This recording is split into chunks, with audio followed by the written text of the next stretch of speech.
The following is a design for Raven Rock. So if you don't want to see this, then by all means stop this video right now. Okay, we're going to start the showpiece for the Raven Rock Redesign project in the main atrium. From here you can access all parts of the actual installation, which will include a command center, a hangar bay, a R&D facility, and of course the main barracks. Of the design, only the main barracks has yet to be completed. In the main atrium, you can see, well now, I'm going to be honest with this, the lighting for this will actually be more than likely changed to be a little bit more darkened for some of the alcoves and stuff. But, you know, for all intents and purposes, this is how it's going to look right now. It's mainly meant to resemble a rail yard underground, sort of like a James Bond themed facility. In fact, I drew a lot of inspiration from, what was it? Not Diamonds Are Forever, the one with the gold. You know, where they have Fort Knox. Anyway, Goldfinger. Sorry, took me a minute. But some important things to note here are a lot of this has very customized design work for it. None of this exists in the game. It all has to be built from scratch. There are no ECV pieces, enclave pieces, in that. There's the entrance to the last portion I have yet to build is the barracks portion. But there are no ECV pieces in the actual Fallout 4 creation kit, so I had to make my own from scratch. And I sort of updated the design template so that it's sort of like, you might have noticed how the Vault pieces have an updated design template for Fallout 4 in comparison to Fallout 3. I did the same thing for this. So what you're seeing is like what I would consider the new ECV pieces based upon how they kind of did their new templates.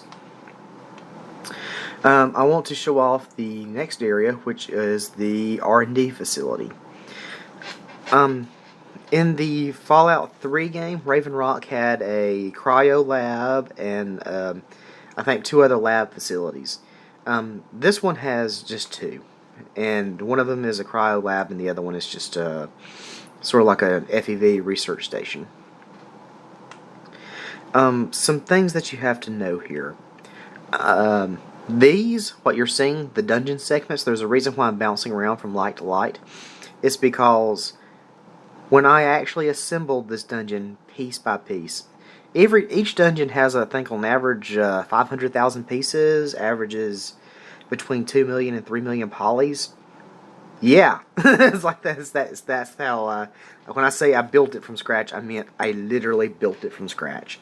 So, the only way that I can get it into the game and actually have it work without, you know, destroying your computer is to create everything and then package it as a skull and report it back into the game as an NIF. Unfortunately, this means that I'm going to require some help later on down the line, getting the skulls cut down to less than this massive size, and I'll show you towards the end of the video what I'm talking about. But yeah, so some important things you need to know. At present, I have the lighting set to none. It's going to require some custom lighting so that it'll actually work properly in the game, and when you walk in the cell, it won't be completely black. And there are errors that I have to fix. They're annoying, like this one. It didn't package the walls correctly. But it won't be a tremendous effort. I can just drop in new walls. You know, like, I don't know, I'm going to say like 80-90% of how it's supposed to look in the game has been correctly done. So anything I have to add from here on out will just not be this tremendous drain on time and effort. And you can see I'm showing off the other lab complex, the one with the death claw. In the Fallout 3 game, you had death claws, and you also had the FEV research station. And then there was a third station, which I don't think there was anything in it because it's been a while since I played Fallout 3. I can't remember how Raven Rock, you know, how all 3 research stations looked. But, you know, I kind of did some effort here, you know, custom lighting templates, unique lighting for the game, and you probably also noticed all the hydraulics. You know, Raven Rock was always meant to be sort of like a government facility, not a Vault-Tec facility, so it was actually built into like stone. And, you know, everything was supposed to be meant, designed specifically so that it could take a direct nuclear attack. So you'll look at all the custom glass work, and you'll see all the all the built-in hydraulics in the glass, and then you'll see the hydraulics against the walls and stuff. They're pretty much shock absorbers. Now back to the atrium, and from here I think I'm going to show you the command center. Now the hangars, the command center, and the research station are all at this end of the complex. The barracks are on the other end of the complex. I thought about adding a power plant, but in the end decided against it because it wasn't in the original design blueprint for Raven Rock. But this is the one for the command center right here. Once again, I'm very specific with how I like to do my lighting templates. I prefer to do make everything pitch black and then just place where I need it, to get that pop. And once again, you can look at the ceiling and you can see the custom ceiling tiles, and you can look at the floors and see I did the same art aesthetic. Now this is something that's important. When you're designing something like this, where it has to be government, very sanitized, very authoritarian, you want to lean heavily upon straight lines. So yeah, you can see all the straight lines, and this is pretty much how you have to do it. Now this area, you probably know exactly what this is. I mean, if you don't, I'm just going to be really surprised. What you're seeing right here is the Zax mainframe tile. So I pretty much duplicated the same exact feel of being real cramped as you climb up, except it's taller. It's more, you just get a more industrial feeling from it. And you can see how I also did all the custom tile work on the side. And it's important to note that this, you gotta do it all by hand. It has to be, you can't just copy and paste everything. You have to do it piece by piece. It has to look and feel a very specific way.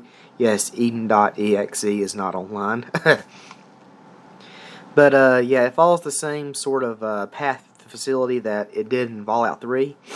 So you'll go out into this hallway tile, and then you'll follow it all the way to the hangar depot.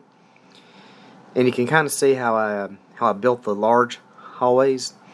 They have a similar sort of feel to them as that they did in Fallout 3. I just upgraded the art aesthetic, really. Beyond that, I didn't really do anything that much. Okay, now the hangar depot. Now this is important. In Fallout 3, you walked through this hallway after going through the Zax computer section, and you would see 3 vertical lifts take vertibirds up to the surface. Well, I not only duplicated that hallway section leading to the exit, I also built the entire hangar itself. And I'll show you that in a few moments, but I want to show you the path you get towards the exit. Now the exit is going to be on the exterior, so this up here where I just have it sort of end, I'm just going to put a doorway here, and when I get around to it. And you'll just walk out here, and then from this door you'll exit out onto the surface, and then that'll be the end of that. Now here's what the actual hangars look like. I borrowed a lot of inspiration from the Half-Life 2 game. So vertibirds are actually stored, I think, at a 60-degree angle upright, sort of like the gunships in Half-Life 3, and then you'll have a crane that will, and here's the doorway which leads back into the main atrium, by the way. And you'll have a crane which moves them out from their alcoves. And yes, there are actually other vehicles that are stored in here too, such as tanks and stuff. I actually built other custom hangar spots just for those. Anyway, so they're stored like the gunships from Half-Life 2. And you can kind of see how I did that art aesthetic. And there's other alcoves over here where you'd have vehicles stored, vertibirds on the floor itself, and interesting thing, when I packaged this, I forgot not to package the actual guiding lines on the ground, so the orange, oh, and you can see me here highlight it, and you can see me showing off the art aesthetic for the walls themselves. Very sort of clunky squares, geometric shapes. Like I said, a lot of this is highly customized stuff. And it's all one piece. Every single dungeon that I've built for this is all one piece. So I have like 5 or 6 skulls, which are like averaging between either. Oh, and here's the map. See, I built this portion right here, which is the hangars, and then I built this portion right here, which is the R&D facility, and then you can see the command center and the Zax facility, and all I have left is this right here, which is the barracks portion. And once the barracks portion are done, I don't have to really do anything else. I'll have the entire facility done. And let me show you what some of the skulls are. Here are the skulls. You can see their size, ranging up to 190,000 kilobytes. I need this trimmed down, but that's all I want to show you for later. Okay.